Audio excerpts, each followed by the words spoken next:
Welcome to Razia's kitchen. ഇന്ന് നമുക്ക് beetroot squash ഉണ്ടാക്കാം. അപ്പോൾ അതിനുവേണ്ടി ഞാൻ 1/2 കിലോ ബീറ്റ്റൂട്ട് എടുത്തിട്ടുണ്ട്. അപ്പോൾ ആദ്യം നമുക്ക് ഒന്ന് തൊലി കളഞ്ഞെടുക്കാം. അപ്പോൾ ബീറ്റ്റൂട്ട് എടുക്കുമ്പോൾ എപ്പോഴും നല്ല ഡാർക്ക് കളറിൽ നോക്കി എടുക്കണം. ബീറ്റ്റൂട്ട് നമ്മൾ തൊലി കളയുമ്പോൾ നമ്മൾ ശ്രദ്ധിച്ചാൽ നമുക്ക് മനസ്സിലാവും. നല്ല ഡാർക്ക് കളറിൽ നോക്കിയിട്ട് എടുത്താൽ മതി. ചിലതിനൊരു വൈറ്റ് കളർ ഉണ്ടാവും. അതാവുമ്പോൾ സ്ക്വാഷിന് നമുക്ക് നല്ലൊരു കളർ കിട്ടില്ല. അപ്പോൾ നമ്മൾ എടുത്തിട്ടുള്ള ഈ 1/2 കിലോ ബീറ്റ്റൂട്ട് നമുക്ക് ആദ്യം തൊലി കളഞ്ഞെടുക്കാം. ഇതുപോലെ നമ്മൾ സ്ക്വാഷ് ഉണ്ടാക്കി വെക്കുകയാണെന്നുണ്ടെങ്കിൽ നമുക്ക് പെട്ടെന്നൊക്കെ ഗസ്റ്റ് വന്നാലൊക്കെ ജ്യൂസ് എടുക്കാനൊക്കെ എളുപ്പമായിരിക്കും. ഈ തൊലിയൊക്കെ കളഞ്ഞതിന് ശേഷം നമുക്ക് ബീറ്റ്റൂട്ട് ഗ്രേറ്റ് ചെയ്തെടുക്കാം. അപ്പോൾ ഞാൻ ബീറ്റ്റൂട്ടൊക്കെ ഗ്രേറ്റ് ചെയ്തെടുത്തിട്ടുണ്ട്. പിന്നെ ഞാൻ 1 ടീസ്പൂൺ ഇഞ്ചി ഗ്രേറ്റ് ചെയ്ത് എടുത്തിട്ടുണ്ട്.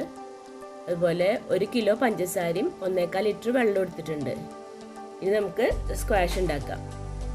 അപ്പോൾ ഇഞ്ചിയുടെ അളവ് നിങ്ങൾക്ക് കൂട്ടണമെങ്കിൽ കൂട്ടാം കേട്ടോ. ഇഞ്ചിയുടെ ടേസ്റ്റ് കൂടുതൽ ഇഷ്ടമുള്ളവർക്ക് ഇഞ്ചിയുടെ അളവ് വേണമെങ്കിൽ കുറച്ചും കൂടി കൂട്ടാം.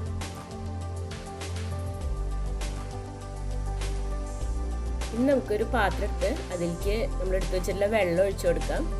പിന്നെ നമ്മൾ ഗ്രേറ്റ് ചെയ്ത് വെച്ചിട്ടുള്ള ഇഞ്ചി ബീറ്റ്റൂട്ടും ഇട്ട് കൊടുക്കാം.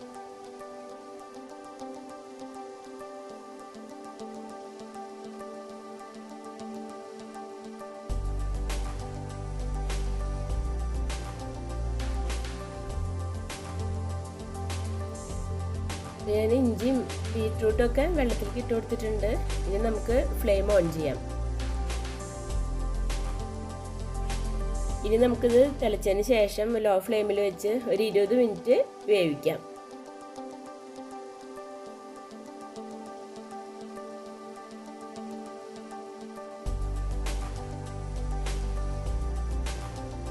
ഇപ്പോൾ തിളച്ച് വന്നിട്ടുണ്ട്. നമുക്കൊന്ന് ഇളക്കിയതിന് ശേഷം ലോ ഫ്ലെയിമിൽ വെക്കാം. ഒരു 20 മിനിറ്റ് വേവിക്കണം. അപ്പം അതിൻ്റെ ഇടയിൽ നമുക്കൊന്ന് ഇടയ്ക്ക് ഇളക്കി കൊടുക്കാം.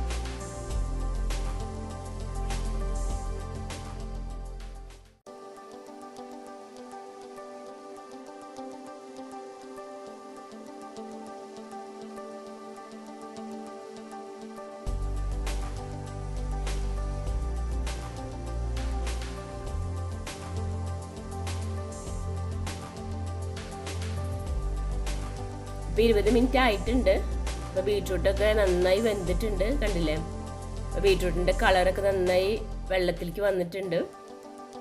ഇനി നമുക്ക് ഫ്ലെയിം ഓഫ് ചെയ്യാം.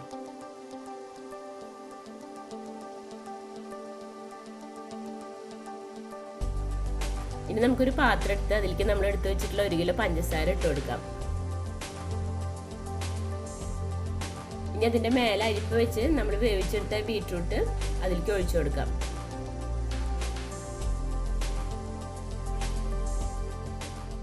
ഞാൻ വേവിച്ച് വെച്ചിട്ടുള്ള ബീറ്റ്റൂട്ട് മുഴുവനും അരിപ്പയിലേക്ക് ഒഴിച്ചിട്ടുണ്ട്. ഇനി നമുക്കത് നന്നായി ഒന്ന് പ്രസ് ചെയ്ത് കൊടുക്കാം. അതിലുള്ള ജ്യൂസ് മുഴുവനും നമുക്ക് പഞ്ചസാരയിലേക്ക് എടുക്കാം. ഇത് നന്നായി പ്രസ് ചെയ്ത് അത് എടുത്തതിന് ശേഷം നമുക്കത് ഒന്ന് തിളപ്പിച്ചെടുക്കാം കേട്ടോ. വെറുതെ കളയുന്നതിന് പകരം നമുക്കതൊന്ന് തിളപ്പിച്ചെടുക്കാം. തിളപ്പിച്ചെടുത്ത ആ വെള്ളം നമുക്ക് നമ്മളിനി സ്ക്വാഷ് ഉണ്ടാക്കുമ്പോൾ വെള്ളത്തിന് പകരം മിക്സ് ചെയ്യാനായിട്ട് എടുക്കാം. ഇനി നമുക്കൊന്ന് ഇളക്കിയതിന് ശേഷം നമുക്കൊരു 10 മിനിറ്റ് ഒന്ന് തിളപ്പിച്ചെടുക്കണം. അപ്പോൾ നമുക്കിനി ഫ്ലെയിം ഓൺ ചെയ്യാം.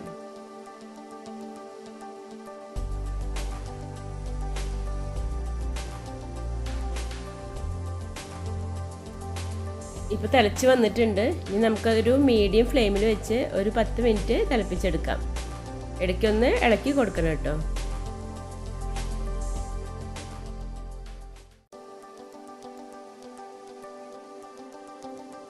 അപ്പോൾ 10 മിനിറ്റ് ആയിട്ടുണ്ട്. നമ്മുടെ സ്ക്വാഷ് നല്ല കട്ടിയൊക്കെ പാകമായിട്ട് വന്നിട്ടുണ്ട്. ഇനി നമുക്ക് ഫ്ലെയിം ഓഫ് ചെയ്യാം.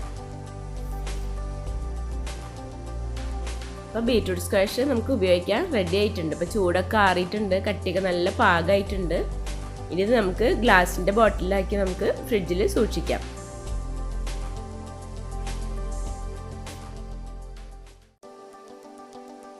ഈ സ്ക്വാഷ് ഉപയോഗിച്ച് നമുക്ക് 2-3 രീതിയിൽ ജ്യൂസ് റെഡിയാക്കാം.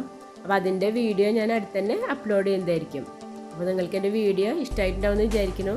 ഇഷ്ടമായിട്ടുണ്ടെങ്കിൽ ഫാമിലിക്കും ഫ്രണ്ട്സിനൊക്കെ ഒന്ന് ഷെയർ ചെയ്യുക. ഇതുവരെ എൻ്റെ ചാനൽ സബ്സ്ക്രൈബ് ചെയ്യാത്തവരുണ്ടെങ്കിൽ ഒന്ന് സബ്സ്ക്രൈബ് ചെയ്യുക. Thank you.